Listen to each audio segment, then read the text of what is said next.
अथ मंत्रपाठः।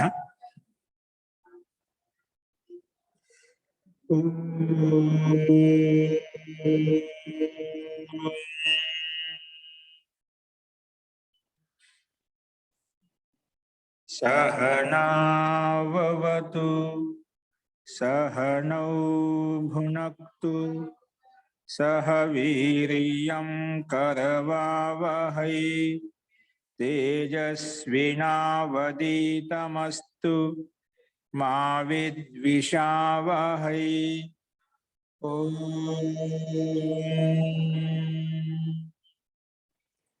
शांति शांति शांति।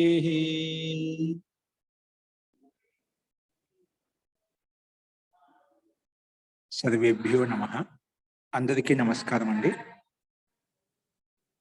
నిన్న చెప్పిన పాఠంలో ఎవరికైనా సందేహాలు ఉన్నాయండి? నమస్కారం ఆచార్య. జీ నమస్తే దేవదత్తాలో ఆచార్య. ఈ నమస్తేలో ఉన్న నకారానికి ఉదాత్తం ఎలా అయింది ఆచార్య? నమస్తేలో ఉండే నకారానికి ఉదాత్తం ఎలా అయింది? అవును ఆచార్య. ఓకే, అతి ఉత్తమం ప్రశ్న. పరంతు ఇది కూడా ఫిట్ సూత్రంలో ఒక సూత్రం ఉందండి. ఇది ఫిట్ సూత్రం కోసం ప్రయత్నం చేశాను, నాకు కనిపించలేదు, ఎక్కడో ఉంది. అది చూసి చెప్తాను, నిన్న కూడా చెప్పాను. ఓకేనా?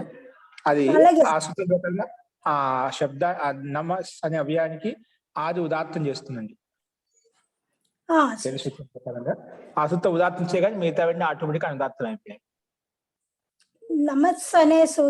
నమస్ అనే అవ్యయానికి ఆచార్య కొన్ని అది శబ్దం గణపటంలో గణ సమూహంలో ఈ శబ్దాలు ఉన్నాయన్నమాట. దీన్ని ఇప్పుడు అవ్యయం చెప్పకూడదు, నమస్ అనే శబ్దం తీసుకోవాలి. ఈ శబ్దానికి గణపటంలో ఉండేటువంటి శబ్దాలకు, విశిష్టమైన శబ్దాలకు అవన్నీ ఆది ఉదాత్తలు అయిపోయాయి.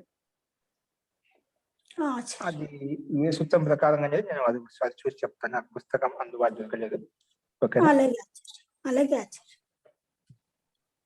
అది ఆది ఉదాత్తం చేసింది కాబట్టి మిగతా ఆటోమేటిక్ అనుదాత్తాలు అయిపోయాయి. అలాగే ఆచార్య. ఇంకా అండి?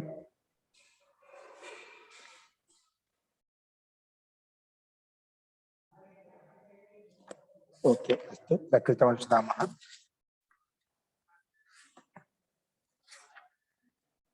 నిన్న మనము నమస్తే దేవదత్త అనేది చూసాము. తర్వాత త్వా సమసీమ అనేది ఫిట్ సూత్రం ప్రకారంగానే ఇది కూడా అనుదాత్తం అయిపోయింది. దాని ప్రకారంగా అన్ని అనుదాత్తులు అయిపోయాయి శబ్దాలను కూడా. తర్వాత సమాహార స్వరితాన్ని కూడా సూత్రం మొదలు పెట్టుకున్నాము. అంటే ఉదాత్త గుణం అనుదాత్త గుణంతో కలిసి ఉన్నటువంటి స్వరం ఏదైతే ఉందో దాన్ని స్వరితం అని చెప్పుకున్నాము. సమాహార స్వరిత అంటే అంత ఉదాత్తం కాకుండా అంత అనుదాత్తం కాకుండా మధ్యలో ఏదైతే వర్ణాన్ని ఉచ్చరిస్తామో దాన్ని స్వరితం అని చెప్పుకున్నాము. ఆ స్వరితానికి సంబంధించిన ఎగ్జాంపుల్ క్వా శబ్దం అని ఎలా తయారవుతుందని చూసామన్నా. ఇది స్వరితాంత శబ్దము. స్వరితం అంతిమంలో ఉంది కాబట్టి స్వరితాంతం అంటాం. ఒకవేళ ఉదాత్తం అంతిమంలో ఉంటే ఉదాత్తాంతం అంటాం. ఒకవేళ అనుదాత్తం అంతిమంలో ఉంటే అనుదాత్తాంతం అలా అంటాము. క్వ శబ్దం నేను చెప్పుకున్నాం. క్వ అంటే ఎక్కడ. ఇది ఎలా తయారంటే కిమ్ శబ్దం, కిమ్ అనే సర్వనామ శబ్దం చేత తయారవుతుందని చెప్పాము. కిమ్ అనే సర్వనామ శబ్దానికి ప్రాతిపదిక సంజ్ఞని పేరు పెట్టుకున్న తర్వాత అర్థ వద ధాతుర ప్రత్యయ ప్రాతిపదికం ప్రాతిపదికని పేరు పెట్టుకున్న తర్వాత ప్రాతిపదిక అధికారంలో వెళ్ళి సప్తమి విభక్తి ఏకవచనంలో ఇంగీ ప్రతిని తెచ్చుకున్నాము. ఇంగీ తెచ్చిన తర్వాత ఈ సప్తమ్యంతో కిం ప్రాతిపదికానికి మళ్ళీ కిమోత్ అనే సూత్రం ప్రకారంగా సప్తమి విభక్తితో కూడుకున్న కిం ప్రాతిపదిక అయితే ఉంది దాంతో అత్ ప్రత్యయం వస్తుంది చెప్పింది. కిమోత్ అనే సూత్రం వచ్చేసి సో సప్తమ్యంతో కిం అనే ప్రాతిపదికం చేత అత్ వచ్చింది.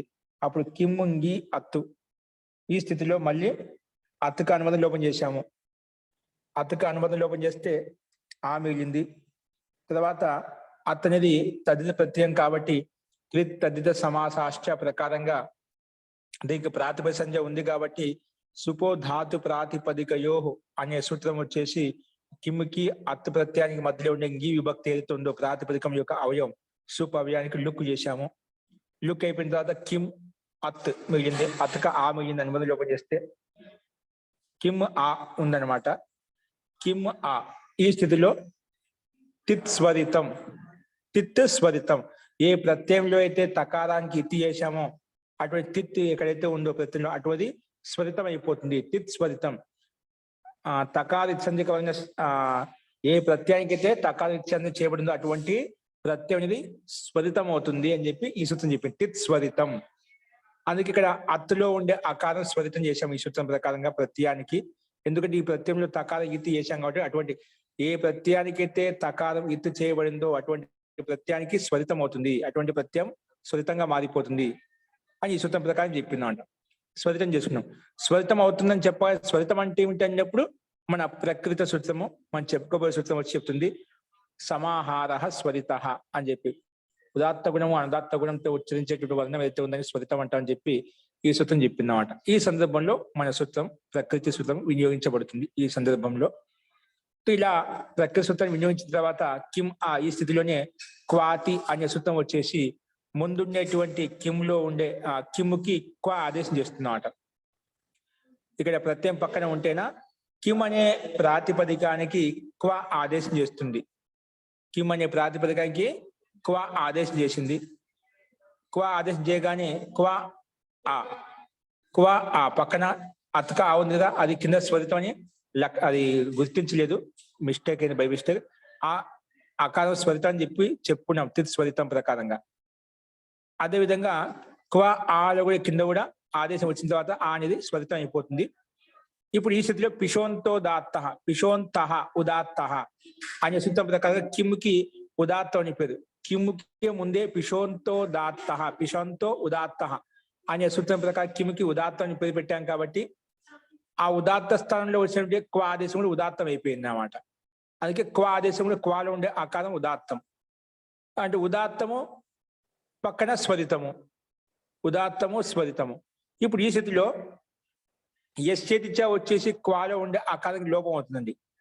క్వాలో ఉండే ఆకారానికి లోపం చేస్తే అక్కడ హలంతం అయిపోయింది ఎస్చేతిచా ప్రకారం. ఎందుకంటే తద్దిత ప్రత్యయం పక్క ఉంటే అవర్ణాంతస్య అంగస్య లోపభవతి అంటున్నమాట. అందుకే క్వాలో ఉండే ఆకారం లోపించినమాట. అంటే అక్కడ ఉదాత్త చిహ్నం ఏదైతే ఉందో అది లోపించినమాట.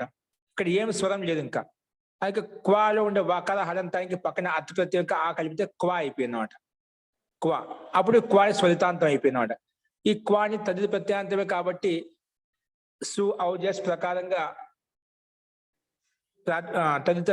తదిత శరవిభక్తి సారీ కృత్ తదిత సమాసాష్ట ప్రకారంగా ప్రాతిపద సంధ్య ఉంది కాబట్టి కృత్ తదిత సమాసాష్ట ప్రకారం ప్రాతిపద సంధ్య చేశాము.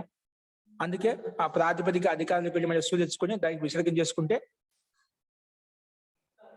విసర్గం కాదు తెచ్చుకున్న తర్వాత తద్దితశ్చ సర్వ విభక్తి అనే సూత్రం వచ్చేసి ఆ ముందున్న దానికి అవ్యయం పెడుతుంది. క్వాకి అవ్యయం పెడుతుంది. తద్దిత ప్రత్యయం పక్కన ఉంటే ముందున్న దానికి అసర్వ విభక్తిక తద్దిత ప్రత్యాంతస్య అవ్యయ సంయోగో భవతి అని చెప్పి ఈ సూత్రము క్వా ఆదేశానికి తద్దితాన్ని ఏం చేసింది, అవ్యయం అని పేరు పెట్టింది. అవ్యయం అని పేరు పెట్టడం వలన అవ్యయ దాప్ సుపహ అనే సూత్రం వచ్చేసి ఆ క్వా అనే అవ్యయానికి పక్కలో ఉన్నటువంటి సు ప్రత్యయం ఏదైతే ఉందో అది లోపిస్తుంది అన్నమాట. ఆ రకంగా మనకు క్వా అనే రూపము సిద్ధిస్తుంది అని నిన్న మనం చెప్పుకున్నాము. ఈరోజు ఎవరు అడిగితే మళ్ళీ నేను చెప్పాను సంక్షేపంగా. సో ఇందులో ఎవరికైనా సందేహం ఉందా అండి? ఈ రకంగా ప్రత్యయం యొక్క స్వరం ఏదైతే ఉందో తిత్ స్వరితం ప్రకారంగా అది స్వరితం అలాగే ఉండిపోయింది. ఓకేనా ఆచార్య? ఒక సందేహం ఉందండి. కిమోత్ లో అక్కడ అత్త ఏ అంటే ఆ ప్రత్యయానికి ఏమైనా అర్థం ఉంటుందా? అర్థం కాలేదు అక్కడ. అంటే ఇప్పుడు అర్థం ఉంటుందండి. అర్థం సప్తమి యొక్క అర్థం ఉంది. క్వాతి అత్ ప్రత్యయం అనేది క్వాతి 5, 3, 2 ఒకసారి స్లైడ్ మీద సూత్రం పెడతారండి లలిత గారు. 5, 3 ఒకసారి అర్థం చెప్పండి. అది వేరే ఒక అర్థంలో వస్తుందండి. ఏది ఇక్కడ సప్తమి యొక్క అర్థంలో వస్తుంది మనకు.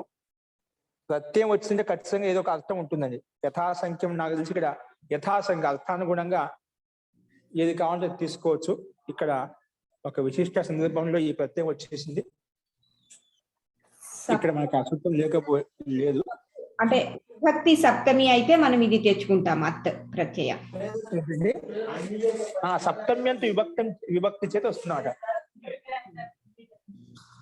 సప్తమ్యంతో విభక్తి ప్రత్యయం ఎక్కడ వచ్చిందో అక్కడ మాత్రమే ఈ ప్రత్యయం వస్తుంది. సప్తమి విభక్తి ప్రాతిపదిక సప్తమ్యంతో ప్రాతిపదికం లేదనుకోండి, అది సప్తమ్యంతో కిం ప్రాతిపదికం ఉండాలి. ఓకే అండి, అర్థమైంది.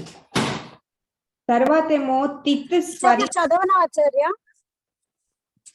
చదవండి. సప్తమ్యంతాత్ కిమో అత్ ప్రత్యయో భవతి. అంతే చదవ పైన చనిపోతే ఇచ్చిందా? ఉంటే చాలు, ఇంకేం సప్తమ్యాః తత్తితాః జ్ఞా ప్రాతిపదికాత్ ప్రత్యయః పరశ్చ. అంతే ఆచార్య. యథావిహితం అంటే అర్థానుసారంగా ఇక్కడ అర్థం వస్తుంది. సప్తమి అంటేనే ఇక్కడ అధికారి అర్థంలో ఉంటుంది కాబట్టి అర్థానుసారం యథావిహితం అంటే ఎక్కడ ఏ సందర్భంలో ఏం వచ్చిందో అక్కడ అర్థాన్ని కూడా తీసుకోవచ్చు. ఇక్కడ ఎందుకంటే విశిష్టమైన అర్థమే లేదు. క్వా కిమ్ అనేది ప్రశ్నవాచకంలో ఉంది, అంటే ప్రాతిపదికం యొక్క అర్థమే ఉంటుంది. కిమ్ అంటే ప్రశ్నవాచకంలో ఉంటుంది. క్వా ఎక్కడ, కిమ్ ఏమి, ఎక్కడ ఎక్కడ. ఓకే, ప్రశ్న ఓకే, అర్థమైందండి, ఇప్పుడు అర్థమైంది, తెలిసింది. ఇంకొకటి చిన్న సందేహం ఏంటంటే తిత్ స్వరితం అని అంటే కనుక ఇత్ని ఇత్ అదే తకారాన్ని ఇత్ ఎందుకు చేస్తాము అని అంటే దానికి స్వరితం చేయటం కోసం కదా, సూత్రం అర్థం అంతే కదా. తిత్ స్వరితం అంటే ఆ ఇత్ కనుక తకారం అయితే దాని ముందుకు వచ్చే అచ్చుని లేకపోతే కనుక అందులో ఆ ప్రత్యాహారంలో ఉంటున్నదా, ఆ ప్రత్యాహారంలో కాదు, సారీ ఏమంటారు దాన్ని, ఆ ప్రత్యయంలో ఉంటున్నది మొత్తం స్వరితం అయిపోతుంది. జీ అంటే ఇక్కడ మహర్షి పాణిని అత్తులో తకారం ఇక్కడ ఇత్సంజక బదులు ఎందుకు పెట్టాడంటే యాడ్ చేసి అత్తులో అన్న అలంత్యం. ఇప్పుడు మనం ఇత్సంజ పేరు పెడుతున్నా ఖచ్చితంగా ఏదో ప్రయోజనం ఉంటుందండి. ప్రయోజనం ఎందుకంటే ఇత్సని పేరు పెట్టిన తర్వాత లోపం చేస్తాం. లోపం చేయడం ప్రయోజనం అంటే పెట్టడం ఎందుకంటే అక్కడ లేదు. అక్కడ ప్రతి ఒక్క చోట ఇత్తని పేరు పెట్టారంటే ఖచ్చితంగా ప్రయోజనం. ఇక్కడ తకారం పెట్టా హలంత్యం, హలంత్యం ఇత్తం చేయబోతున్నాడు. ఎందుకు ప్రయోజనం పెట్టారంటే ఇక్కడ ఈ మీరు చెప్పినట్టుగా స్వరిత కోసం స్వరితం అనే ఒక సూత్రం రచించబోతున్నాను.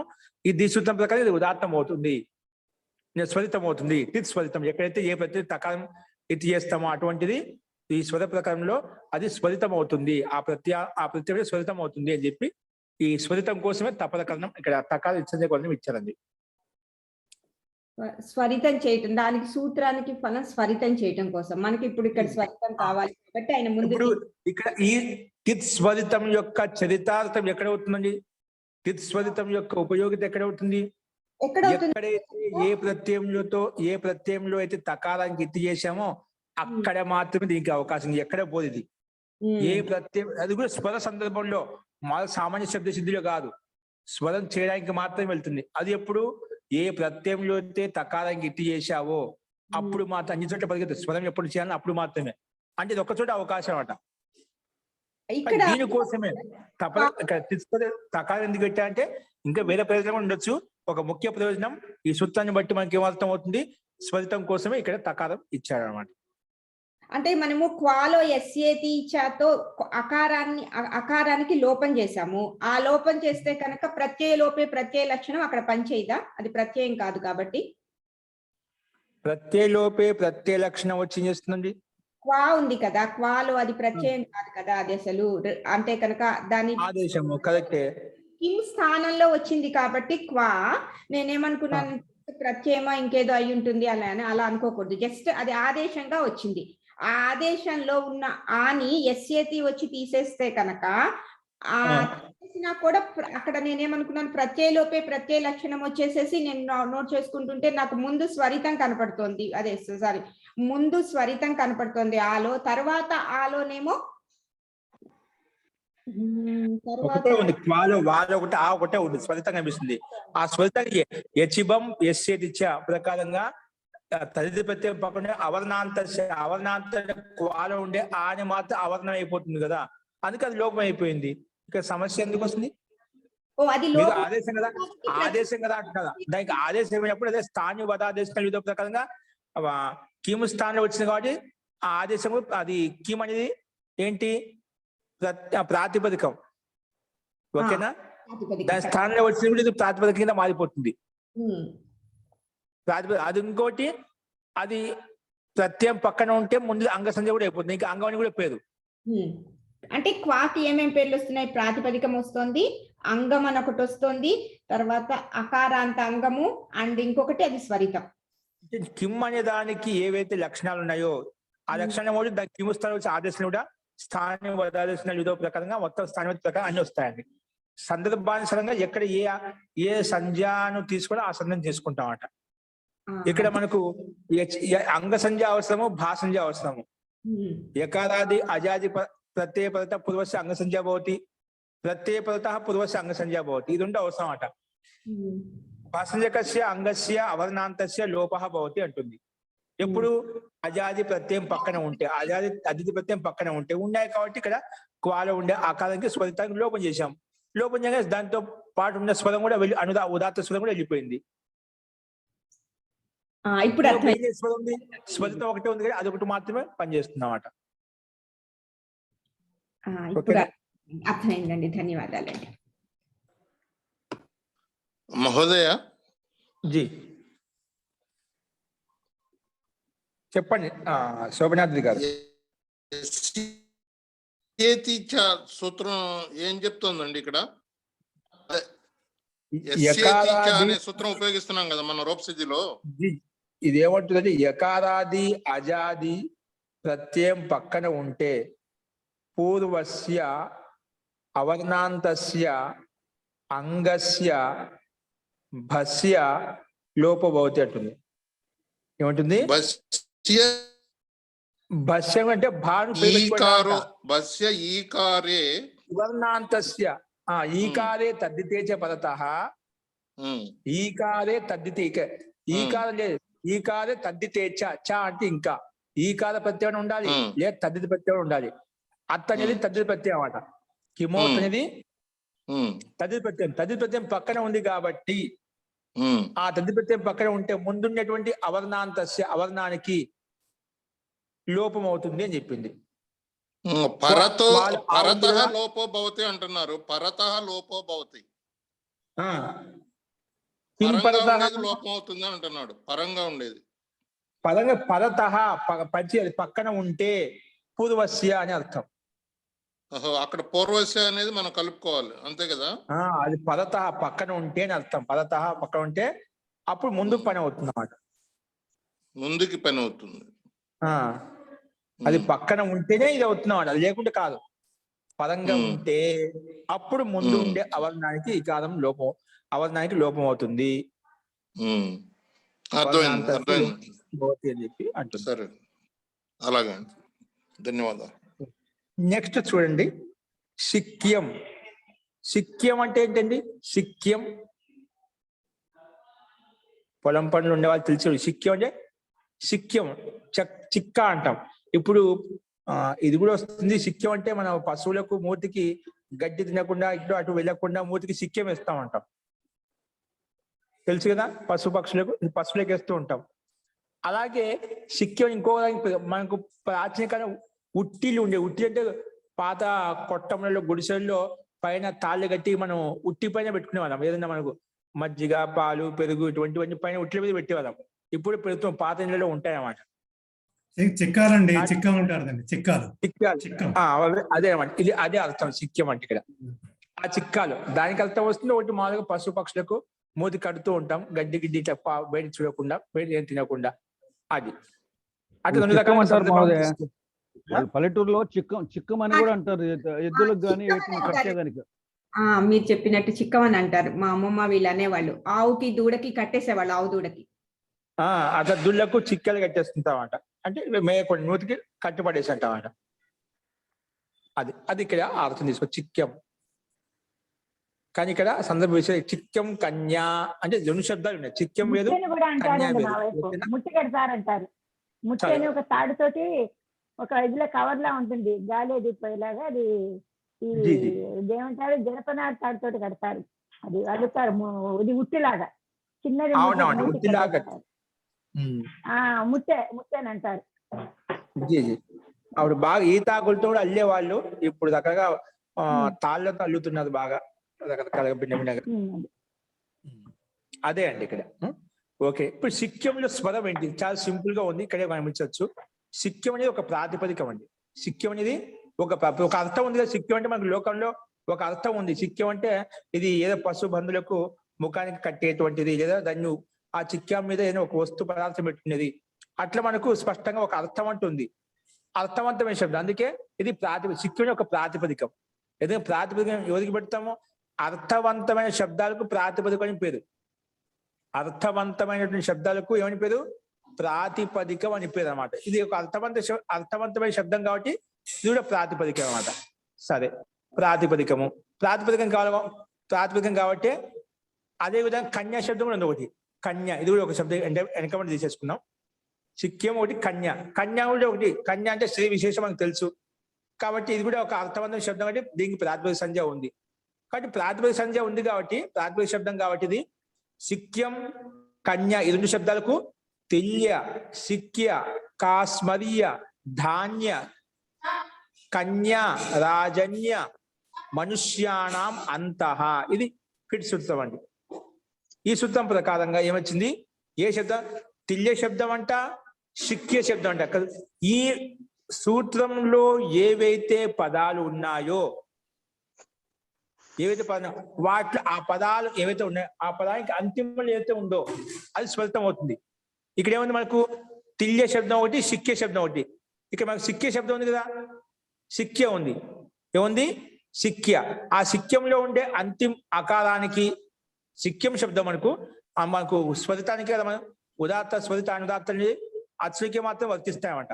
ఓకే, అది సిక్య శబ్దం ఉంది. ఇంకోటి ఏంటి మనకు శబ్దం? కన్య, సిక్య, కాస్మర్య, ధాన్య, కన్యా. ఇక కన్యా శబ్దం ఉంది, కన్యా. ఓకేనా? ఇక కన్యాలు కూడా అంతిమ అక్షరం ఆ. ఈ రెండింటికి ఈ సూత్రం అంతః స్వరితః భవతి. ఈ ఫిట్ సూత్రం ప్రకారంగా ఈ సూత్రంలో ఉన్నటువంటి శబ్దాలు ఏవైతే ఉన్నాయో ఆ శబ్దాలకు అంతిమ స్వరం ఏదైతే ఉందో దానికి స్వరితం అని పేరు పెట్టేసిందండి. ఏం పెట్టేసింది? స్వరితం. ఇందులో సిక్యంలో అంతిమ స్వరం ఏంటి? యాలో ఉండే అకారం కదా, మా అనేది హలంతం. అదే కన్యాలో అంతిమ అక్షరం ఏంటి? ఆ అకారానికి స్వరితం పేరు పెట్టాం. ఓకేనా? అట్లా ఒక శబ్దంలో ఎప్పుడైతే మనకు ఉదాత్తం అని తెలిసిపోయిందో, స్వరితం అని తెలిసిపోయిందో, అప్పుడు అనుదాత్తం పదమేకవర్జ్యం అనే సూత్రం సిద్ధంగా ఉంటుందండి. ఏం చెప్పాను? ఎప్పుడైతే ఒక శబ్దంలో ఉదాత్తం అని గుర్తించబడింది, స్వరితం అని గుర్తించబడిందో వెంటనే అనుదాత్తం పదం ఏకవర్జ్యం. నువ్వు ఎవరికైతే స్వరితం అని పేరు పెట్టావో, ఎవరికైతే ఉదాత్తం అని పేరు పెట్టావో ఆ ఒక్క పదాన్ని వదిలే, పదం ఏకవర్జ, ఆ ఒక్క పదాన్ని వదిలేసి, ఆ స్వరిత వర్ణాన్ని వదిలేసి, ఏదో ఉదాత్త పదాన్ని వదిలేసి సర్వం అనుదాత్తం అవుతాయి. అవి మొత్తం మిగిలినవి ఏవైతే ఉన్నాయో ఆ శబ్దంలో అవి మొత్తం అనుదాత్తాలు అయిపోతాయంట. ఓకేనా? అంటే ఇక్కడ సిక్యంలో యాలో ఆ స్వరితమైనప్పుడు ఆ మిగిలినటువంటి ఆటోమేటిక్ అనుదాత్తం పదం ఏకవర్జ్యం. పదం ఏకవర్జ్యం అంటే ఆ ఒక్క స్వరిత అనే అక్షరాన్ని వదిలేసి, పదాన్ని వదిలేసి మిగిలిన ఆ పదంలో ఆ శబ్దంలో ఎన్నైతే అక్షరాలు ఉన్నాయో అవన్నీ సర్వం అనుదాత్తం అవుతాయి, అవన్నీ అనుదాత్తం అయిపోతాయి అని చెప్పి ఈ సూత్రం చెప్తున్నాయి. చూడండి, స్లైడ్ మీద కనిపిస్తుంది మీకు. అనుదాత్తం పదం ఏకవర్జ్యం. చూడండి ఇదేమంటుంది చూడండి, దీని అర్థం చూడండి డైరెక్ట్గా. అర్థం చూసుకోండి. స్వర విధి విషయకం పరిభాష సూత్రం ఇదం. ఇది స్వరంలో విధి విషయకం చెప్పడం కోసం పరిభాష సూత్రం అంటది. అందుకే స్వర విధి విషయక పరిభాష సూత్రం ఇదం. ఓకే, ఇక్కడ యస్మిన్ పదే చూడండి సూత్రార్థం. యస్మిన్ పదే ఏ పదంలో అయితే యస్య ఉదాత్తః స్వరితో వా విధీయతే. యస్మిన్ పదే అంటే ఏ పదంలో, యస్య ఉదాత్తః ఏ దానికైతే ఉదాత్తం అని చెప్పామో విధించామో, లేదా స్వరితో వా ఏ స్వరితో అని విధించామో, తం ఏకం వర్జయిత్వ, తం ఏకం అచం వర్జయిత ఆ ఒక్క అచ్చును వదిలిపెట్టి, తం ఏకం వర్జ్యం, తం ఏకం కం ఏ దానికైతే స్వరితం అని పెట్టావో, ఏ దానికైతేనో ఉదాత్తం చెప్పేటప్పుడు ఆ ఒక్క పదాన్ని, ఆ ఒక్క అక్షరాన్ని, ఆ ఒక్క అచ్చును తమ్ ఏకం అచం, అచం చెప్పాడు. తమ్ ఏకం అచం వర్జయిత్వా వదిలిపెట్టి తస్మిన్ పదే ఆ పదంలో ఎన్నైతే తస్మిన్ పదే వర్తమానాహ ఆ పదంలో ఏవైతే వర్తమానంగా అచహ తస్మిన్ పదే వర్తమానాహ అచహ ఏవైతే అచ్చులున్నాయో అవన్నీ అనుదాత్తాహ భవంతి, అవన్నీ అనుదాత్తాలు అవుతాయని చెప్పి ఈ సూత్రం చెప్తుంది. స్వర ప్రకారంలో అది గుర్తుపెట్టుకోండి. ఏం చెప్పింది సూత్రము? యస్మిన్ పదే ఏ పదంలో అయితే ఏ శబ్దంలో అయితే యస్య ఉదాత్త ఏ దానికైతే ఉదాత్తం చేశామో ఏ అచ్చుకైతే ఉదాత్తం యస్య ఏ అచ్చుకి ఉదాత్తం చేశామో లేదా ఏ అచ్చుకైతే స్వరితం చేశామో స్వరితం అని విధించామో ఆ ఒక్క స్వరితాన్ని కానీ ఆ ఒక్క ఉదాత్తాన్ని వదిలేసి తమ్ ఏకం అచం వర్జయిత్వ ఆ ఒక్క అచ్చును వదిలిపెట్టి తస్మిన్ పదే వర్తమానాహ చ ఆ పదంలో ఆ శబ్దంలో ఎన్నైతే అచ్చులు ఉన్నాయో అనుదాత్తాహ భవంతి అవన్నీ కూడా అనుదాత్తాలు అవుతాయి. అవన్నీ కూడా ఏమవుతాయి? అనుదాత్తాలు అవుతాయని చెప్పి ఈ సూత్రము మనకు స్పష్టంగా చెప్పింది. తెలుసు కదా? ఎప్పుడైతే మన స్వరము ఉదాత్తం నిర్ధారించబడుతుందో అప్పుడు ఆ ఒక్క స్వరితాన్ని ఉదాత్తాన్ని వదిలేసి మిగిలిన వాటిన్నిటికి ఇది అనుదాత్తం చేసేస్తుంది. ఓకే, ఇది ఈ సూత్రం యొక్క ముఖ్య తాత్పర్యం, అర్థం. అస్తు. ఈ రకంగా మనం ఈ అర్థాన్ని తెలుసుకున్నాము. నెక్స్ట్ చూడండి, ఇక్కడ మనకు సిక్యంలో ఇంకా చూడండి, పైన చూడండి, మనకు ఆ సూత్రంతో అయిపోయింది, పని అయిపోయింది. సిక్యంలో యా స్వరితం వచ్చింది కాబట్టి వెంటనే అనుదాత్తం పదం ఏకవర్జ ఆ స్వరిత వర్ణం యాలో ఉండే ఆకారాన్ని ఆ అచ్చులు వదిలేసి మిగిలిన అచ్చులు ఏమున్నాయి ఇక్కడ? ఎన్ని ఉంటాయి? ఒకటి ఉండొచ్చు, రెండు ఉండొచ్చు, 10 ఉండొచ్చు, ఏదైనా ఎన్నైనా ఉండొచ్చు. ఇక్కడ సిక్యంలో సి ఒకటే అచ్చు ఉంది అనమాట. అది అనుదాత్తం అయిపోయింది. ఆటోమేటిక్ గా ఏమైపోయిందండి? అనుదాత్తం అయిపోయింది. ఈ రకంగా సిక్యం అనేది స్వరితాంతం శబ్దము. ఓకేనా? ఈ రకం ఏంటి? సిక్యం స్వరితాంత శబ్దం. అలాగే కన్య కూడా సేమ్. కన్యలో ఆ కూడా అంతులో స్వరితం అయింది కాబట్టి అనుదాత్తం పదం ఏకవర్జ్యం వచ్చేసి ఆ కకారంలో ఉండే ఆకారం అనుదాత్తం చేసినాడు. అదేం ఒక్క అచ్చును వదిలేసి ఆటోమేటిక్ ఏవైతే అచ్చులు అవైతే అనుదాత్తం అయిపోతాయి. ఇప్పుడు ఒకటి ఉంది కాబట్టి ఆ క అని అనుదాత్తం అయిపోతాయి. 2 ఉంటే 2 అయిపోతాయి, 3 ఉంటే 3 అయిపోతాయి, ఎన్ని ఉంటే అన్ని అనుదాత్తాలు అయిపోతాయి. అంటే ఎప్పుడన్నా కానీ స్వరితం నిర్ధారించబడిన తర్వాత ఉదాత్తం నిర్ధారించిన తర్వాత ఆ ఒక్క ఉదాత్తాన్ని ఆ ఒక్క స్వరితాన్ని నిలబెట్టేసి మిగిలినటు అన్ని కూడా ఆటోమేటిక్ గా అనుదాత్తాలు అయిపోతాయి ఈ సూత్రం ప్రకారంగానే. ఓకే, అనుదాత్తం సర్వం అనుదాత్తం భవతి. పదం ఏకవర్జం తం ఏకం అచ్చు పదం వర్జయిత్వ సర్వం అనుదాత్తం భవతి. అన్ని అనుదాత్తాలు అవుతాయని చెప్పి ఈ సూత్రం చెప్పింది. అదేవిధంగా సిక్యంలో కన్యాలో మనం అంతిమ స్వరితం అనేది స్పష్టంగా మనకు కనిపిస్తుంది. ఓకే, ఇందులో ఏదైనా సందేశం ఉందండి? ఓకే అండి, చూడండి. నేను నెక్స్ట్ సిక్యం అయిపోయింది, కన్య అయిపోయింది. నెక్స్ట్ ఇంకోటి సామాన్య. సామాన్య శబ్దం కూడా అంత స్వరితం అంట. ఇవన్నీ ఈ సూత్రంలో మొత్తం అన్ని స్వరితాలు. ఎందుకు సమాహార స్వరిత కదా, స్వరితం గురించి ఉదాహరణ చూపిస్తున్నాను మొత్తం ఇక్కడ. ఏంటుంది సామాన్య అంటే ఏమిటి? సామసు సాధు సామాన్య అంటే సామవేదంలో కుశలుడు నైపుణ్యం కలిగిన వ్యక్తి ఎవరితో సామాన్య అంటాం. సామసు సాధు, సామసుని సామవేదంలో సాధుత్వం కలిగినటువంటి వ్యక్తిత్వం కలిగినటువంటి వ్యక్తి ఎవరైతే ఉండేదో అతని సామాన్య అంటాం. సామాన్య అంటే లోకంలో మనకు సామాన్య అర్థం పరిస్థితి. సామాన్య అంటే ఎంత అర్థం ఉందో చూడండి. ఇదంతా సామాన్యం అండి అంటుంటాం, సహజం అండి అంటాం. మహోదయ, సామాన్య శబ్దానికి అర్థం ఏ రకంగా తీసుకెళ్ళి చూడండి. ఇది చెప్పండి. అది మాకు దీర్ఘం లేదండి, సామాన్య అని ఉంది. సామాన్య, క్షమ్యతాం, సామాన్య కదా, సామాన్య. ఓకే, సామాన్య, సామాన్య సామాన్య. तो సామాన్య సామసు సాధు. సామసు అంటే సామవేదంలో, మన్య అంటే మన్యత కలిగిన వాడు, అంటే కుశలత్వం దక్షత కలిగిన వాడిని సామాన్య అంటామట. ఓకేనా? తో ఇది ఎలా వచ్చింది సామాన్య? ఇక్కడ సామన్ శబ్దం అండి. ఏ శబ్దం తీసుకున్నాం? సామాన్య తాజా అంటే సామన్ శబ్దం తీసుకోవాలి. ఆ సామన్ శబ్దం చేత ఇక్కడ సప్తమి విభక్తిలో, ఎందుకంటే విగ్రహవాక్యం సామసు సాధ, సామవేదంలో అంటున్నామట. లోపల పైన సప్తమి విభక్తి కాబట్టి ఇక్కడ సప్తమి విభక్తిలో మనం సూక్త తీసుకున్నాం బహువచనంలో. సామసు అంటే సామవేదాల్లో, సాధు అంటే ఒక విధంగా సామవేదాలు అన్ని అయితే ఉన్నాయి మొత్తం. సామస్సు అంటే సామవేదం అంటే బహువచనం, మంత్ర విశేషణం తీసుకోవాలి ఇక్కడ. సో సప్తమి విభక్తి సుప్ తీసుకున్నాం. సప్తమి విభక్తి బహువచనంలో గీ ఓ సుప్ కదా, అందుకే సప్తమి విభక్తి బహుశ సుప్పు వచ్చిందన్నమాట. సామన్ సుప్పు. ఈ అవస్థలో, ఈ స్థితిలో, ఈ సందర్భంలో తత్ర సాధు అనే సూత్రం వచ్చింది. తత్ర సాధు అనే సూత్రం ప్రకారంగా ఇక్కడ చూడండి కనిపిస్తుంది స్లైడ్ మీద. తత్ర సాధు ఏముంటుంది? సప్తమి సమర్థాత్ ప్రాతిపదికాత్. సప్తమి సమర్థాత్ ప్రాతిపదికాత్. ఈ సప్తమి విభక్తి కదా, సామన్ ప్లస్ సుప్పు వేసుకున్నాం. సామన్ అనే ప్రాతిపదికం చేత సప్తమి విభక్తి ఏకవచనంలో, సప్తమి విభక్తి బహువచనం ఈ ఓ సు అవసరం ఉండే సప్తమి విభక్తి బహువచనం ఏమొచ్చింది? సుప్రత్యయం వచ్చింది అన్నమాట. అందుకే సామన్ సుప్. ఇది సప్తమి సమర్థాత్ ప్రాతిపదిక. సప్తమి సమర్థాత్ సామన్ ప్రాతిపదికాత్ సాధు ఇది ఏతస్మిన్ అర్థే. సాధు అర్థం అంటే మంచి అనే అర్థంలో. సాధు ఇది ఏతస్మిన్ అర్థే యత్ ప్రత్యయో భవతి. ఏ అర్థంలో? సాధు అంటే మంచి అర్థంలో. సాధు ఇది ఏతస్మిన్ అర్థే యత్ ప్రత్యయో భవతి. యత్ ప్రత్యయం వస్తుంది అని చెప్పి ఈ సూత్రం చెప్పింది. ఇక్కడ సామసు సాధు సామన్య అని చెప్పి ఇక్కడ ఉదాహరణ మనకు స్పష్టంగా కనిపిస్తున్నమాట. ఓకేనా? తో ఈ సూత్రం ప్రకారంగా సప్తమ్యంతు ప్రాతిపదికం చేత సాధు అనే అర్థంలో ఇక్కడ యత్ ప్రత్యయం వచ్చింది మనకు. ఏదాని పక్కన? సామన్ సుప్పు ప్లస్ యత్. సామన్ సుప్పు ప్లస్ యత్. యత్ ప్రత్యయం వచ్చింది. ఎందుకంటే సప్తమి సమర్థం కదా అది సుప్పు అనేది. కానీ సప్తమ్యంతు ప్రాతిపదికం చేత, సప్తమ్యంతు ప్రాతిపదికం చేత సామాన్ అనే ప్రాతిపదికం చేత మనం తీసుకున్నాము యత్ ప్రత్యయం తీసుకున్నాం. అందుకే సామన్ సుప్పు యత్. యత్ ప్రత్యయం తద్దిత ప్రత్యయం కాబట్టి తదిత ప్రకారంగా తద్దిత సమాసాశ్చ అనే సూత్రం వచ్చేసి సామన్ సుప్పు యత్ మొత్తానికి ప్రాతిపదికం పేరు పెట్టేసింది.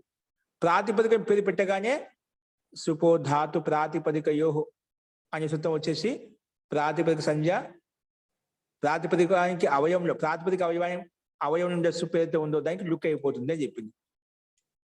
సుపో ధాతు ప్రాతిపదికయో వచ్చేసి ప్రాతిపదికంలో ఉన్నటువంటి అవయవం ఏదైతే ఉందో ఆ అవయవానికి సుప్పుకి లుక్ అవుతుంది అని చెప్పింది. అందుకే లుక్ ఏమైపోయింది? తో ఏం చెప్పుకున్నాం ఇక్కడ మనకు స్థితి ఏంటి? సామన్ సుప్పు యత్ ఉంది. ఇప్పుడు మధ్యలో ఉండే సుప్పుకి లుక్ చేస్తే సామన్ యత్ ఉంటుంది అన్నమాట. ఎత్తు కనుమతి లోపం చేయండి. ఎత్తు కనుమతి లోపేస్తే యా మిగులుతుంది. ఇప్పుడు సామన్ యా సామన్ ప్లస్ యా పక్కన కలిపితే సామాన్య అయిపోయింది. సామాన్య అక్కడ మన లౌకిక వ్యవహారంలో సామాన్య శబ్దం మీద సామాన్య శబ్దం మీద శబ్దాన్ని గమనించాలి. అందుకే అర్థమే మారిపోతుంది. మనం జాగ్రత్త గమనించకపోతే అర్థం చేంజ్ అయిపోతుండ. సామాన్య అయిపోతుంది. సామాన్య ప్లస్ యత్ ప్రత్యయం సామాన్య అయిపోయింది అనమాట. ఇక్కడ యత్ తకారం ఇత్సంధి చేసాం కాబట్టి తిత్ స్వరితం ప్రకారంగా ఇది కూడా ఏ ప్రత్యయంలో అయితే తకారం ఎత్తు చేయబడుతుందో అది స్వరితం అవుతుంది అని చెప్పాం కాబట్టి ఇక్కడ యత్ ప్రత్యయం స్వరితం అయిపోయింది అనమాట. చూడండి ఇక్కడ మీకు తిత్ స్వరితం అనేది ఇక్కడ స్లైడ్ మీద చూడండి ఒకసారి అర్థం. తిత్ స్వరితము చూసుకోండి. ఇక్కడ స్లైడ్ మీద కనిపిస్తుంది. తకార ఇత్ యస్య తకార ఇత్ యస్య ఇది తిత్. తకారం ఇత్ అయింది యస్య వర్ణస్య ప్రత్యయస్య ధాతో యత్కిమపి ఏదైనా కావచ్చు. తకారకి ఇత్ యస్య ఎక్కడైతే దాన్ని తిత్ అంటాము. ఓకే, అదే దీని అర్థం తిత్ స్వరితం భవతి. సింపుల్ గా దీని అర్థం చెప్పి తిత్ ఎక్కడైతే తకారకి ఇత్ చేయబడిందో అది స్వరితం అయిపోతుంది. తిత్ స్వరితం భవతి. ఎక్కడైతే ఏ ప్రత్యయం తకార ఇత్ చేశావో అది ఆటోమేటిక్ గా స్వరితం అయిపోతుంది అని చెప్పి తిత్ స్వరితం అనే సూత్రం మనకు చెప్పింది. ఓకే, ఇప్పుడు పరిశిష్టం చూడండి. మనకు సామన్ సుప్పు కలుపు వేసాం. సుపో ధాతు ప్రాతిపదిక యోగ ఏముంది? సామన్ ప్లస్ యా కలిపితే సామాన్య అయిపోయింది. సామాన్య సామన్ ప్లస్ యా సామాన్య. తర్వాత ఇది తద్దిత ప్రత్యయం కాబట్టి ఎత్తనేది కృత్ తద్దిత సమాశాస్త్ర ప్రకారంగా మొత్తానికి ప్రాతిపదిక సంజ్ఞ ఉంది కాబట్టి ప్రాతిపదిక అధికారానికి వెళ్ళి తెచ్చుకుంటాము. ఆ సుకి విసర్గం చేస్తే సామాన్య అయిపోయింది అనమాట. ఓకేనా? సామసు సాధు. సాధు అంటే మంచివాడు, నైపుణ్యం కలిగిన వాడు, దక్షత కలిగిన వాడు, అతన్ని సాధు అంటాము. సామసు సాధు సామాన్య ఈ రకంగా మనం అర్థం చేసుకోవాలి. సామవేదంలో నైపుణ్యం కలిగిన వాడు, దక్షత కలిగిన వాడిని సామాన్య అంటాము. ఓకే, తో ఈ రకంగా మనం ఇది కూడా అంతో స్వరితం అయిపోయింది అనమాట. తిత్ స్వరితం ప్రకారం ఇది కూడా ఎత్తు ప్రత్యయం కాబట్టి అంతో స్వరితం అయిపోయింది అనమాట. ఓకే, తో ఈ రకంగా కానీ యాకు స్వరితం అయిపోయింది. తథ అలాగే అనుదాత్తం పదం ఏకవచనం. యా స్వరితం అయినప్పుడు అనుదాత్తం పదం ఏకవచనం చెప్పుకునే కదా. స్వరితం తెలిస్తేనే వెంటనే అనుదాత్తం పదం ఏకవచనం అనే సూత్రం వచ్చేసి అనుదాత్తం ఆ స్వరిత వర్ణాన్ని ఒకటి వదిలేసి మిగిలినటువన్నీ కూడా ఏమైపోయాయి, అనుదాత్తాలు అయిపోయాయన్నమాట. మిగిలినటువన్నీ కూడా అనుదాత్తాలు అయిపోయాయన్నమాట. ఓకేనా? సో అనుదాత్తం పదం ఏకవచనం ప్రకారంగా మిగిలినటువన్నీ కూడా అనుదాత్తాలు అయిపోయాయి. ఇప్పుడు మన దాకా చూసే అనుదాత్తం పదం ఏకవచనం ఇక్కడ కావాలంటే మళ్ళీ ఒకసారి చూసుకోవచ్చు మనం. తో చెప్పే యస్మిన్ పది యస్య ఉదాత్తః స్వరితో వా విధీయతే తం ఏకం అచం వర్జయిత్వా తస్మిన్ పదే వర్తమానాః అచో అనుదాత్తాః భవంతి. ఏ పదంలో అయితే, ఏ శబ్దంలో అయితే ఉదాత్తము కానీ స్వరితం అని విధించామో ఆ ఒక్క అక్షరాన్ని వదిలేసి, ఆ ఒక్క అచ్చును వదిలేసి తస్మిన్ పదే వర్తమానాః చ, ఆ పదంలో ఎన్నైతే వచ్చులు ఉన్నాయో అవన్నీ అనుదాత్తాలు అయిపోతాయి అని చెప్పి మనకు అనుదాత్తం పదం ఏకవచనం. ఏదానికి స్వరితాన్ని పెట్టావు, ఏదానికి ఉదాత్తం పెట్టావు, ఆ ఒక్క పదాన్ని, ఆ ఒక్క అచ్చుని వదిలేసి మిగిలినటువంటి ఆటోమేటిక్ గా అనుదాత్తాలు అయిపోతాయి అని చెప్పి మనకి ఈ సూత్రం చెప్పింది. ఇప్పుడు మన పరిశిష్టం చూడండి. పరిశిష్టంలో మనకి ఏముంది ఇప్పుడు? సా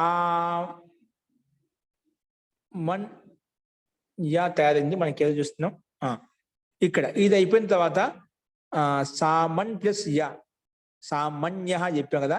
ఇప్పుడు ఇక్కడ ఏచ భావకర్మణో, ఏచా భావకర్మణో, ఇది వచ్చేసి ప్రకృతి భావం చేసిందండి. ఏచా భావకర్మణో, ఏచా భావకర్మం ఏమంటుంది చూడండి ఒకసారి. ఏచా భావకర్మం ఏమంటుందంటే స్లైడ్ చూసుకోండి. దీని అర్థము యకారాదౌ చ తద్దితే పరత, యకారాదౌ చ తద్దితే పరతః, యకారాదౌ చ తద్దితే పరతః అభావకర్మణోర్ అర్థయోర్ అన్ ప్రకృత్యా భవతి. సామసు సాధు సామన్యః వేమన్యః అంటే భావము మరియు కర్మార్థంలో, భావం మరియు కర్మార్థంలో భిన్నమైనటువంటి, భావము కర్మసే భిన్నమైనటువంటి, భావం కాకుండా కర్మ కాకుండా భిన్నార్థంలో వర్తమానమైనటువంటి యకారాది తద్ధిపత్యం, భిన్నార్థంలో యకారాది తద్ధిపత్యం పరంగా ఉంటే, యకారాది తద్ధిపత్యం పరంగా ఉంటే గిన అన్నంత్ భాసంజక అంగానికి ప్రకృతి భావం అవుతుంది. ఏంటి? అన్నంత్ అంటే అనుప్రత్యాంతం, అనుప్రత్యాంత భాసంజక అంగానికి ప్రకృతి భావం అయిపోతుంది. ఇక్కడ అన్నంత ఎందుకంటే అండి, ఇక్కడ మనకేంటి అన్నంత అంటే సామన్ అంటున్నాం కదా. సామన్, సామన్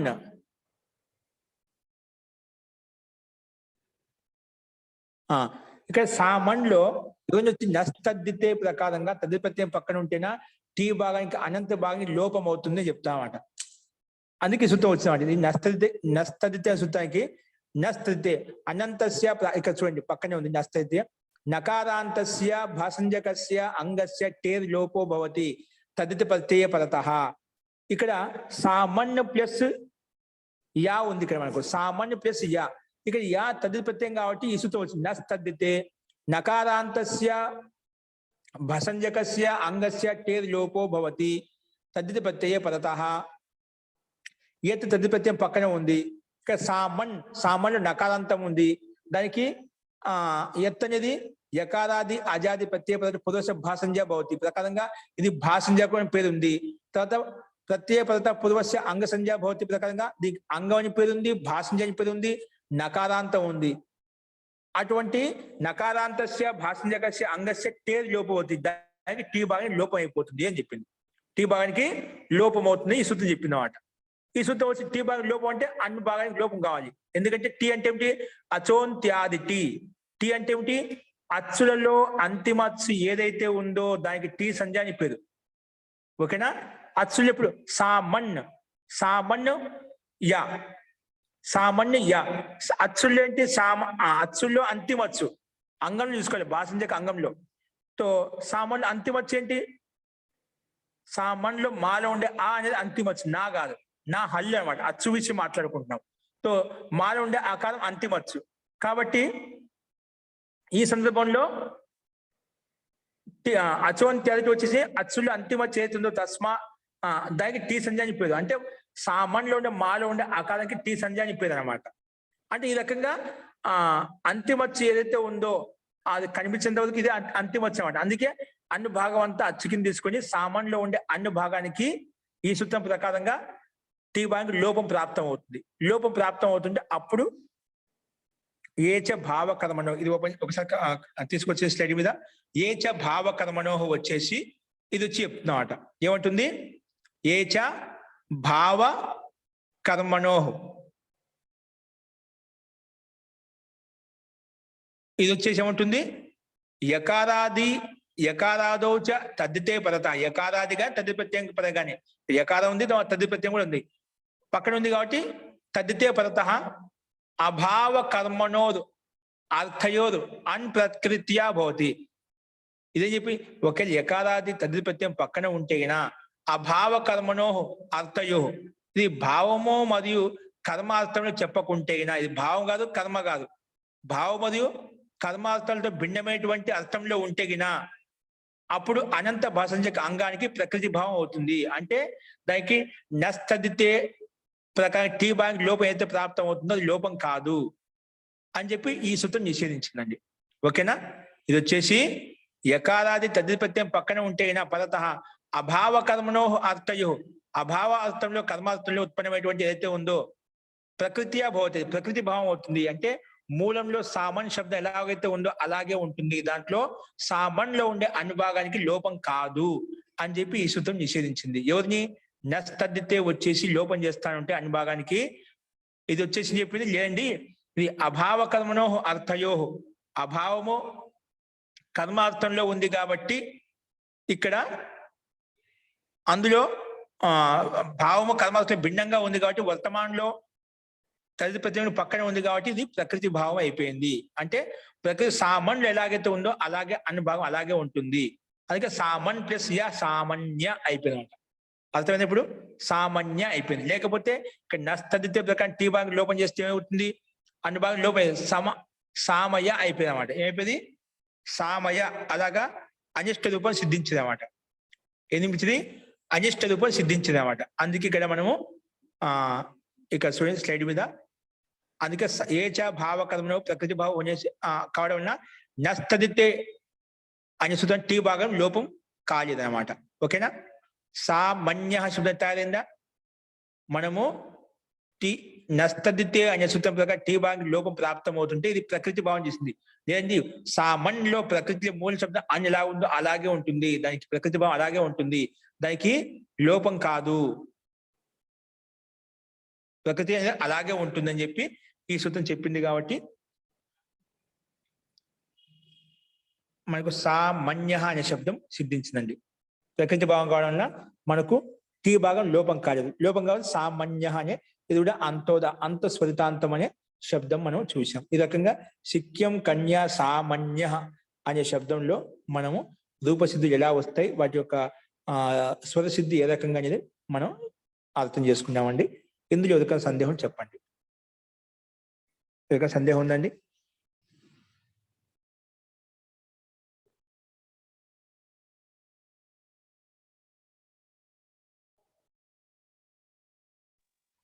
అర్థమైందండి అందరికి?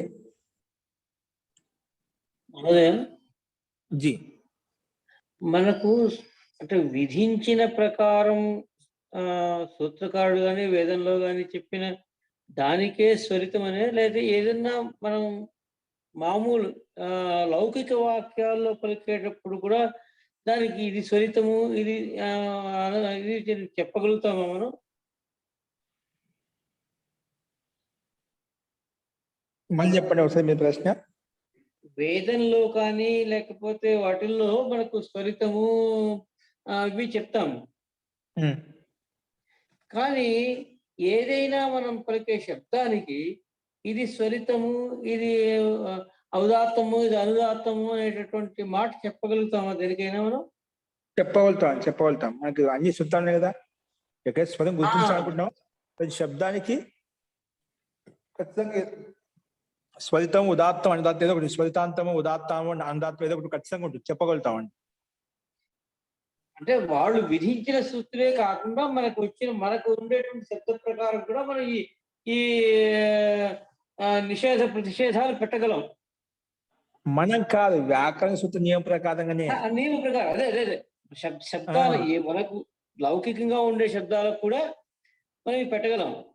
జీ మన శాస్త్ర నియమానుసారంగా మహర్షి ఏ సందర్భంలో లౌకికంలో అయినా శాస్త్రంలో అయినా ఒక విధి విధానం చెప్పాడు.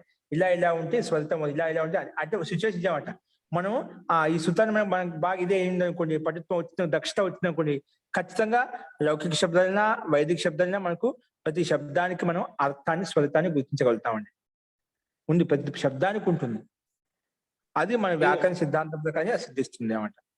హరి ఓం, ధన్యవాదాలు. ఈ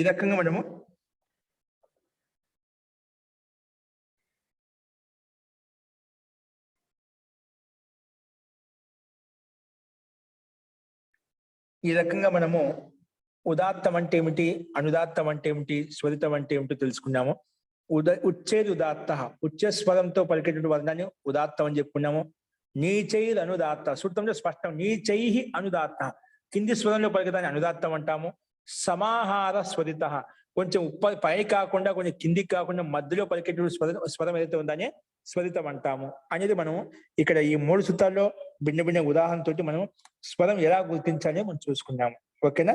సో ఎప్పుడైనా కానీ మనం ఇప్పుడే చెప్పుకున్నాం, ఎప్పుడైనా కానీ ఏ సూత్రంలో ఏ పదంలో అయితే ఇది ఉదాత్తము ఇది స్వరితం నిర్ధారించిన వెంటనే అనుదాత్తం పదం ఏకవర్జ్యం అని సూత్రం వచ్చేసి మిగిలిన వాటిన్నిటికీ ఆ ఒక్క పదాన్ని ఒక్క అస్పదాన్ని వదిలేసి మిగిలిన వాటికన్నిటికీ అనుదాత్తం చేసేస్తుంది అని చెప్పుకున్నాం. ఆ సూత్రం వచ్చేసి అనుదాత్తం పదం ఏకవర్జ్యం అని మనం చెప్పుకున్నామండి. ఈ రకంగా ఈ 3 సూత్రాల యొక్క ఉదాహరణ చెప్పుకున్నాము. నెక్స్ట్ సూత్రం ఏంటి, విభాషా ఛందసి. నెక్స్ట్ సూత్రం ఏంటండి, విభాషా ఛందసి అనే సూత్రం ఉంది. ఆ విభాష ఛందసి ఏమంటుందంటే ఇది వికల్పం చేస్తుంది. ఏం చేస్తుందండి? వికల్పం చేస్తుంది. ఏం వికల్పం చేస్తుంది? ఏం వికల్పం చేస్తుందంటే ఇక్కడ స్వరితాన్ని విభాష ఛందసి ఏం చేస్తుంది? ఆచార్య విభాషా ఛందస్సి కాదండి, తస్యాదిత ఉదాత్త మర్దహ్రస్వం అని. తస్యాదిత ఉదాత్త మర్దహ్రస్వం. విభాష ఛందసి ఇంకా చాలా దూరంగా ఉంది. ఇది 36 సూత్రం. సిస్టమ్ లో చూసారు అది మీరు? ఓకే అండి, నేను అదే అనుకుంటున్నాను.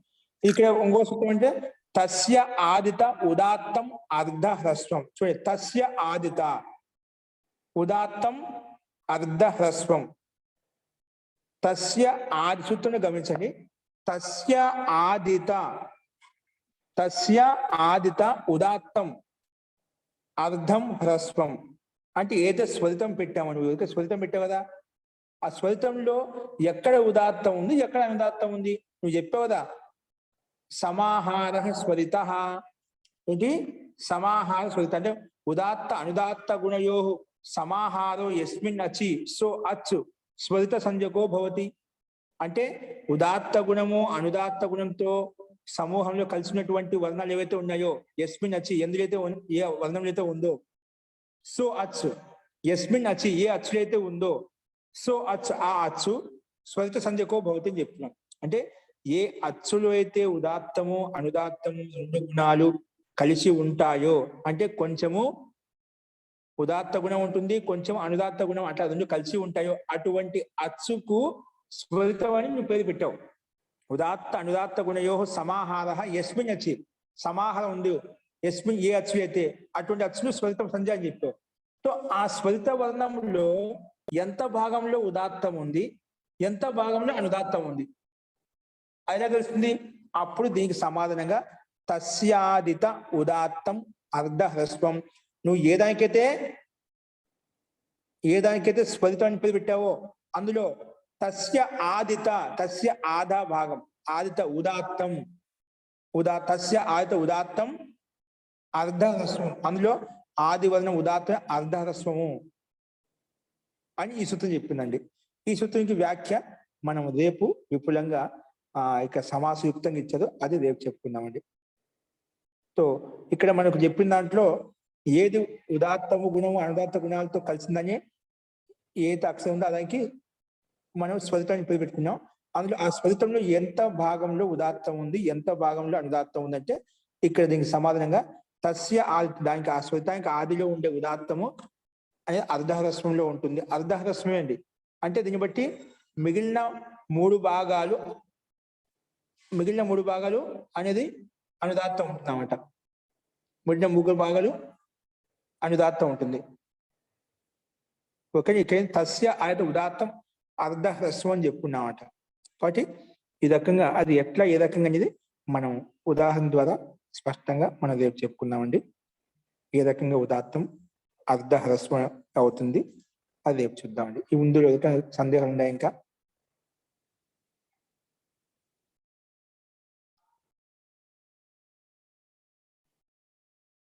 ఓకే అండి, అయితే అస్తు. ఇంకో సందేహాలు అంటే మనం తర్వాత చూద్దామండి. మంత్రపాఠ.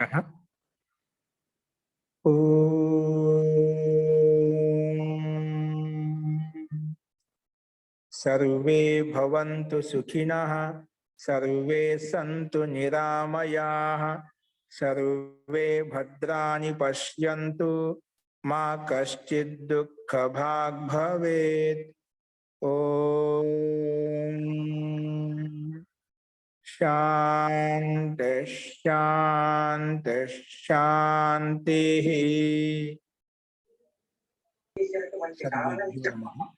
అందరికీ నమస్కారం అండి. ఓం నమస్తే ఆచార్య, ధన్యవాదాలు ఆచార్య. ఓం నమస్తే మహోదయ. మహోదయ ఓం నమస్తే. నమస్తే మహోదయ. జీ నమస్తే. నమస్తే ఇది మహోదయ. ప్రకృతి భావ అన్నారు కదా, అది ఒకసారి చెప్పండి మహోదయ. రెండు సందులు ఉంటే ఒకటి జస్త సంధి, ఒకటి ప్రకృతి భావం అంటారు కదా, రెండు సందులు కలిపి ఉంటుంటాయి. దానికి ఒక ప్రకృతి భావం అంటే ఇప్పుడు సామన్ శబ్దం ఉంది. సామన్ అనేది శబ్దం, మూల శబ్దం అన్నమాట. మూల శబ్దం సామాన్య.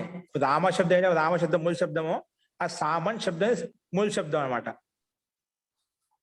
ఆ సామన్ లో మనకు నస్తదితే ప్రకారంగా తదిపతి ప్రకారం టీ బాగా లోపం చేసుకో ఉంటుంది. ఆ సూత్రం వచ్చేది ప్రాప్తికి అసలు చూపించాలి, లోపం చూపించాలి. లేదు దానికి ఏదో కారణం చెప్పి నిలబెట్టేసుకో.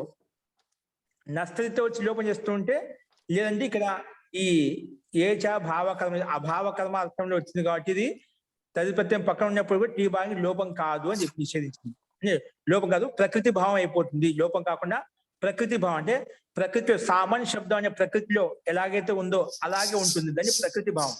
మూల శబ్దంలో ఎలాగైతే ఉంటుందో దాన్ని ప్రకృతి అంటామట. మూల శబ్దంలో ఎలాగైతే ఉంటుందో అలాగే ఉంటుంది, దానికి లోపం కాదు. లోపం ప్రాప్తమైనప్పటికీ కూడా లోపం కాదు, అంతేగా. ప్రకృతి భావం అయిపోతుందంటే ప్రకృతిలో మూల శబ్దంలో ఎలా ఉందో అలాగే ఉంటుంది, దాన్ని ప్రకృతి భావం అంటాము. లోపం చేసింటే సామన్ లోపం చేసి సామ్ అయిపోయింది అనమాట. సామ్య అయిపోయింది. సామాన్య కాకుండా సామ్య అయిపోయింది. అనిష్ట సిద్ధి సిద్ధించింది. ఓకేనా? దాన్ని ప్రకృతి భావం అంటే ప్రకృతిలో మూల శబ్దంలో ఎలాగైతే ఉందో అలాగే ఉండటాన్ని ప్రకృతి భావం అంటాం. మూల ప్రకృతి, మూల ధాతు, మూల శబ్దంలో ఎలాగైతే ఉందో ఆ శబ్దం అలాగే ఉంచడాన్నే ప్రకృతి భావం అంటారు. ఆ ప్రకారంగా దాంట్లో ప్రకృతి భావం చెప్పినా దాంట్లో ఏ మార్పు చేయడానికి లేదు. ఇంకా ప్రకృతి భావం చేసిన తర్వాత ఎటువంటి మార్పు అలాగే ఉంటుంది అన్నమాట అది. ఓకే అండి, సరే. అంటే ప్రకృతి భావం అంటే యథార్థ రూపం అన్నమాట, అర్థం అంతే కదండి. శబ్దంలో ఎలాగైతే ఉండదు అలాగే ఉంటుందండి. సామాన్య శబ్దం ఎలా ఉందో అలాగే ఉంటుంది, లోపం కాదు. సామాన్యంలో ఉండే అన్ని భాగానికి నకారానికి లోపం కాదు, టీ భాగానికి లోపం కాదు, నకారానికి లోపం కాదు. అదే శబ్ద రూపం ఎలా ఉండాలో అదే యాజ్ ఇట్ ఈజ్ గా ఉండిపోతుంది. ప్రకృతి భావం అంటాము. ప్రకృతి భావం, ప్రకృతి ఎలా ఉంటే భావం అవుతుందో అలాగే ఉండడం.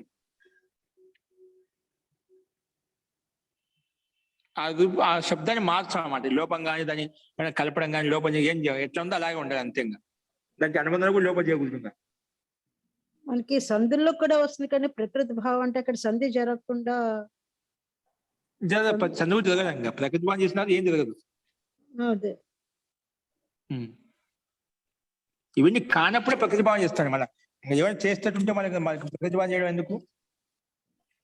ఏం చేయకూడదని ప్రకృతి భావం. అదే అవును.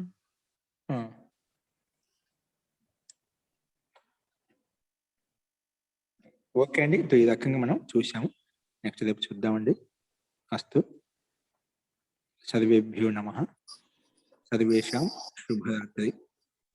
ఇప్పుడు నిదానంగా మీకు ఇంకా అర్థం అవుతాయి. ఇప్పటి నుంచి ఇంకా స్టార్ట్ అవుతాయి. బాగా విధంగా ఖచ్చితంగా అర్థం అవుతుంది. స్వర ప్రకారం చాలా సింపుల్ గా ఉంటుంది. దాంట్లో కంగారు పడాల్సిన అవసరం లేదు కన్నా. ఏంటో ఎలా మారుతుంది, ఏ విధంగా చాలా సింపుల్, అత్యంత సరళమైనది అంటే స్వర ప్రకారం. కాబట్టి మనం కొన్ని ముఖ్యమైన 2-3 ఉన్నాయన్నమాట. ఇప్పుడు ఒకటి అనుదాత్తం పదం ఏకవచనం చెప్పాను, అట్లా 2-3 సూత్రాలు వస్తాయి.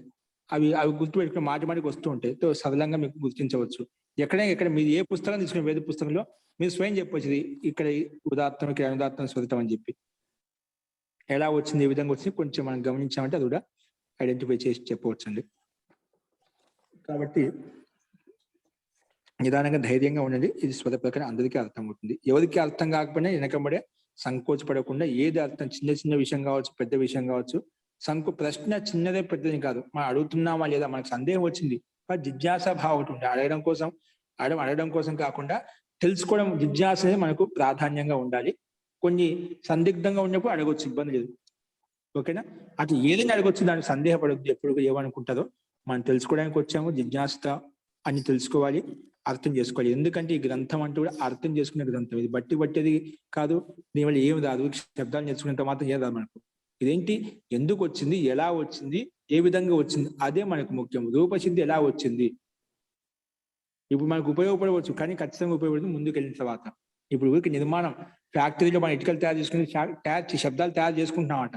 ఇవన్నీ ఒక స్వరూపంగా సమూహంగా వచ్చినప్పుడు అవి ఎక్కడ కావాలంటే ఇక్కడ వినియోగించుకోవడం వల్ల మనకు అప్పుడు దాని అర్థం అంతా బయటకు వచ్చేస్తుందన్నమాట. కాబట్టి ఇది శ్రద్ధ స్వరూపాన్ని మీరు అర్థం చేసుకోవడానికి ప్రయత్నం చేయండి. ప్రతిదీ వినంగా కంటిన్యూషన్ అనేది ముఖ్యం దీంట్లో. అలాగే కంటిన్యూగా నిరంతరంగా చూస్తూ ఉంటే ప్రతి ఒక్కరికి చెప్పే కొంచెం జాగ్రత్త ఉన్నా, మీరు వచ్చేటప్పుడు కొంచెం చూసుకోవచ్చినా ఇంకా బాగా అర్థం అవుతుందండి, మనసులో కూర్చుని పోతుంది. కాబట్టి అనుకూలంగా ఉండేవాళ్ళు రాస్తున్నారు, లేకపోయినా అర్థం చేసుకోవడం ముఖ్యం. అర్థం చేసుకోకుండా ఏది కూడా ఒక సూత్రం కానీ ఒక రూపసిద్ధిగా ఉండకూడదు. 1-2 సార్లు 3 సార్లు కండి, అలా ఎన్నిసార్లు అయినా దాంట్లో తప్పేండి. ఒకవేళ క్లారిఫై కాకపోతే మళ్ళీ వ్యక్తిగతంగా మీరు ఫోన్ చేసి అడగవచ్చు. కానీ అర్థం అవుతుంది. అర్థం కానిదంటూ ఏమి అసత్యోపదేశ మహర్షిలో చేయదండి. ఏదో శక్యం అవుతుందో అర్థం చేసుకోవాలి అటువంటి దానికి ఉపదేశిస్తామన్నమాట. అంత కఠినం ఏం లేదు దీంట్లో.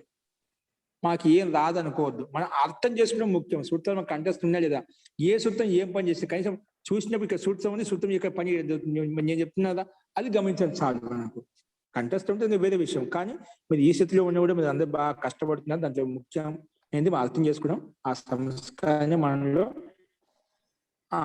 పూర్తిగా ఆ సంస్కారం పడే విధంగా మనం చూసుకోవడం, ఆ సంస్కారాన్ని మనలో వస్తున్నాం చూసుకునే విధానం, పద్ధతి మనకు బాగా తెలుస్తూ ఉంటాయి. కాబట్టి అది మటుకు మిస్ కావద్దు. మీరు అలా నిరంతరంగా చేస్తూ ఉంటే, ప్రతి ఒక్కరికి ప్రయత్నం చేస్తుంటే ఖచ్చితంగా వస్తుంది. దానిదంటూ ఏది లేదు. ఓకే, ఆ నమ్మకంతో, ఆ విశ్వాసంతో, శ్రద్ధాభక్తితో ఉండండి. అందరికీ అతి త్వరగానే బాగా అర్థమవుతుందండి. ఇవి మాటికి రిపీట్ అవుతుంటాం, మాటికి రిపీట్ ముందుకు వేయకొద్దీ ఎనికి ఇంకా పర్ఫెక్ట్ అవుతుంటాయి. నాకు వచ్చి రానట్టే ఉంటుంది, కానీ అన్ని చాలా మంది తెలుస్తూ ఉంటాయి. కాబట్టి ఇది మాత్రం సందేహపడాల్సిన అవసరం లేదు. కాబట్టి అందరూ అలాగే శ్రద్ధాభక్తి ప్రయత్నించండి, అందరికీ అర్థమవుతాయని చెప్పి కోరుకుంటూ ఇంతటితో ముగిద్దామండి. అస్తు. సర్వేభ్యో నమః. సర్వేషాం శుభరాత్రి. ధన్యవాదాలు మహోదయ. నమస్కారం ఆచార్య.